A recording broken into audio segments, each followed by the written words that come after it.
سلطان صلاح الدین ایوبی کا بہنوئی جو تھا اس کا نام تھا مظفر الدین ابو سعید کوکبوری. اس بدماش نے کیا کیا, ایک ملا جو تھا موصل کا, عمر ابن محمد ایک ملا تھا, اس ملا کے کہنے پر اس بہنوئی نے سلطان صلاح الدین ایوبی کے, جس کا نام مظفر الدین ابو سعید کوکبوری تھا, اس نے اس بدعت کو پھر سے ایجاد کیا. اور کب ایجاد کیا؟ 650 میں. اب یہ 650 سے اس نے پک اپ پکڑ لیا ہے, 650 کے اندر سے اس نے پک اپ پکڑ لیا ہوا ہے اور یہ مسلسل چلتا چلا آ رہا ہے. اس کا مطلب یہ ہوا 650 کو اگر ہم مان لیں 650 ہجری کو, گویا 341 تک, یعنی تقریباً 300 سالوں تک جو خیر القرون کا 3 طبقات کا, یہ بدعت نہیں پائی جاتی.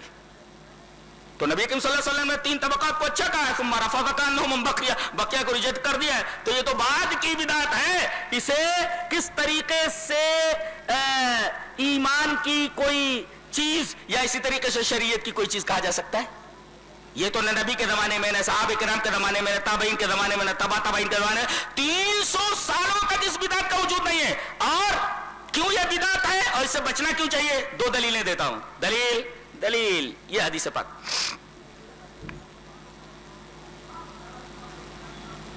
وعن عائشة رضی اللہ تعالی عنہ قالت قال رسول اللہ صلی اللہ علیہ وسلم من احدث فی امرنا هذا ما ليس فيه فهو رد. رواہ البخاری فی کتاب الصلح. حضرت امام بخاری رحمہ اللہ اس حدیث پاک کو ایسے ہی کتاب الصلح کے اندر لائے, بخاری شریف کے اندر. راوی حضرت عائشہ رضی اللہ تعالی. ایک بات بولوں میں, علماء بیٹھے ہوئے ہیں, ایک نقطہ لے کر کے جائیں. عقیدہ جو ہوتا ہے نا, عقیدہ یہ بیس ہوتا ہے, بنیاد ہوتا ہے, عمل کی بنیاد ہوتا ہے. اور عقیدے کی جتنا اہم عقیدہ ہے وہ روایتیں سب کی سب حضرت عائشہ سے.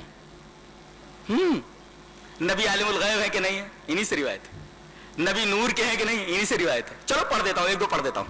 وعن عائشہ رضی اللہ تعالی عنہ قالت من حدثك ان محمد راى ربه فقد كذب وهو يقول لا تدرك الابصار ومن حدثك انه يعلم الغيب فقد كذب وهو يقول لا يعلم الغيب الا الله. رواہ البخاری فی کتاب التوحید. حضرت امام بخاری رحمہ اللہ اس حدیث پاک کو ایسے کتاب التوحید کے اندر لائے. راوی حضرت عائشہ ہے. حضرت عائشہ فرماتی ہے تم میں سے جو ایک ہے کہ نبی نے اللہ کو معراج میں اپنی آنکھوں سے دیکھا, جھوٹ بولتا ہے, اس لیے کہ اللہ فرماتا ہے لا تدرک الابصار, اسے آنکھیں نہیں دیکھ سکتی. اور جو تم میں سے ایک ہے کہ نبی کو غیب کا علم تھا, وہ بھی جھوٹ بولتا ہے, اس لیے کہ اللہ فرماتا ہے لا يعلم الغیب الا اللہ. دیکھ رہے ہیں عقیدے, دو عقیدے کی بات تو یہی فرما دی انہوں نے. کیا بات. یہ نقطہ لے کر کے جاؤ اور تلاش کرو کہ حضرت عائشہ رضی اللہ, اور سائے کی روایت انہی سے, ایک لمبی روایت ہے, وہ میری بہت ساری تقریروں کے اندر پوری روایت ہے جو ایک صفحے کے اوپر ہے, وہ میں نے پوری کی پوری پڑھ دی ہے. یہ میرا موضوع نہیں ہے, یہ بتانا ہے کہ جتنی بھی سایہ تھا کہ نہیں تھا حضرت عائشہ سے روایت ہے, نور تھے کہ نہیں تھے یہ بھی روایت حضرت عائشہ سے, عالم الغیب تھے کہ نہیں یہ بھی روایت ہے. آپ کو دیکھا کہ نہیں, عجیب بات ہے. میرا خیال یہ ہے, جب میرا خیال ہے کہ صدیق کائنات کو امت کا آدھا علم دیا گیا تھا, بہت بڑی عالمہ تھی. اللہ, صدیق کائنات کو امت کا آدھا علم دیا گیا تھا, بہت بڑی عالمہ ہے, بہت بڑی عالمہ ہے اس امت کی. ہاں, بڑے بڑے صحابہ کرام کے فتووں کے اوپر نقد کرتی تھیں کہ یہ فتویٰ صحیح نہیں ہے, ابن عمر کا یہ فتویٰ صحیح نہیں ہے, فلاں صاحب کا یہ فتویٰ صحیح نہیں ہے. اللہ تبارک و تعالیٰ نے اتنی صلاحیت بخشی تھی حضرت عائشہ رضی اللہ تعالیٰ عنہ کو.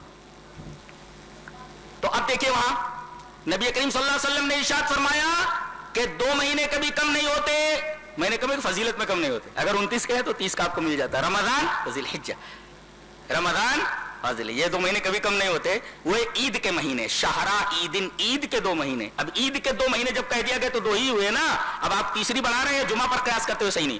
اچھا, ایک اور اڑنگا ڈالتے ہیں. اڑنگا میں پیش کرتا ہوں, اڑنگا کیسا ہوتا. اللہ نے فرمایا وَأَمَّا بِنِعْمَةِ رَبِّكَ فَحَدِّثْ. اللہ نے فرمایا اپنے رب کی نعمت کو بیان کرو. ٹھیک ہے, نعمت کو بیان کرو. تو کیا کر رہا ہے؟ کہتے ہیں اس سے عید میلاد النبی کا ثبوت ملا. شیخ نے فرمایا نہیں, مارو گھٹنا پھوٹے سر, ویسے ہی. اب اس کا رد کیسے کریں گے؟ آپ رد دیکھیے. اس سے پہلے نبی کو 2 حکم اور دیے گئے ہیں. فَأَمَّا الْيَتِيمَ فَلَا تَقْهَرْ وَأَمَّا السَّائِلَ فَلَا تَنْهَرْ وَأَمَّا بِنِعْمَةِ رَبِّكَ فَحَدِّثْ. یہ 3 حکم دیے گئے ہیں. اس حکم سے پہلے 2 حکم اور ہے. گویا کہ یہ حکم انبیاء, یہ نبی کریم صلی اللہ علیہ وسلم کو ہے کہ آپ ایک تو قہر مت کیجئے کس کے اوپر؟ مانگنے والے کے اوپر. کوئی مانگنے کے لیے آئے,